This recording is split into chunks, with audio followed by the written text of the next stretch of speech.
ഇതൊരു കൊലപാതകത്തിന്റെ ലൈവ് സ്ട്രീമാണ്. ഒരാളുടെ ശരീരം കോൺക്രീറ്റ് ഇട്ട് ഉറപ്പിച്ചിരിക്കുകയാണ്.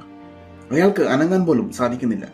അയാൾക്ക് ചുറ്റും കുറെ ഹീറ്റ് ലാമ്പുകൾ തെളിയിച്ചിട്ടുണ്ട്. ലൈവ് സ്ട്രീമിൽ ആളുകൾ കൂടുന്നതനുസരിച്ച് അതിന്റെ ചൂടും കൂടിക്കൊണ്ടേയിരിക്കുന്നു. അത് കൂടിക്കൂടി 144 ഡിഗ്രി വരെ എത്തിയിരിക്കുന്നു. അയാളുടെ വായിൽ തിരികിയിരുന്ന തുണി കത്തിപ്പോയിരിക്കുന്നു. ഇപ്പോൾ അയാൾക്ക് സംസാരിക്കാൻ പറ്റുന്നുണ്ട്.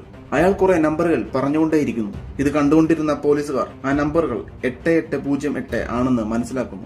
എത്രയും പെട്ടെന്ന് അവർ ആ നമ്പറുള്ള വീട്ടിലെത്തുന്നു.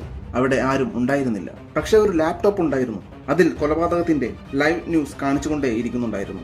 കാരണം കൊലപാതകയ്ക്ക് അറിയാമായിരുന്നു പോലീസുകാർ അന്വേഷിച്ച് ഇവിടെ എത്തുമെന്ന്. റെസ്ക്യൂ ഓപ്പറേഷൻ പരാജയപ്പെട്ടു. അയാൾ വളരെയധികം വേദന സഹിച്ച് മരണപ്പെട്ടിരിക്കുന്നു. ഇതേസമയം കൊലപാതകി അവിടെ കൂടുന്നവരുടെ കൂട്ടത്തിൽ ഉണ്ടായിരുന്നു. അയാൾ പോലീസുകാരെ കളിയാക്കി ചിരിക്കുകയായിരുന്നു. പോലീസ് മരിച്ചയാളുടെ ഡീറ്റെയിൽസ് തപ്പിയെടുക്കുന്നു. അയാൾ ഒരു റിപ്പോർട്ടറായിരുന്നു.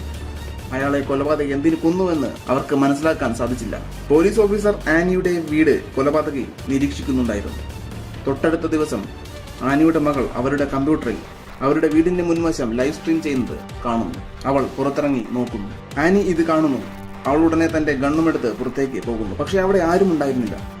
അവിടെ കിടന്നിരുന്ന കാറിന്റെ അടുത്തേക്ക് ആനി ചെല്ലുന്നു. അവർ ഒരു ക്യാമറ തന്റെ വീടിന് നേരെ വെച്ചിരിക്കുന്നത് കാണുന്നു. അവർ അത് തട്ടിത്തെറിപ്പിക്കുന്നു. Live stream നിലയ്ക്കുന്നു. പോലീസുകാർ എത്തി കാർ പരിശോധിക്കുന്നു. ഡിക്കിയിൽ മരിച്ച റിപ്പോർട്ടറുടെ ശവശരീരം ഉണ്ടായിരുന്നു.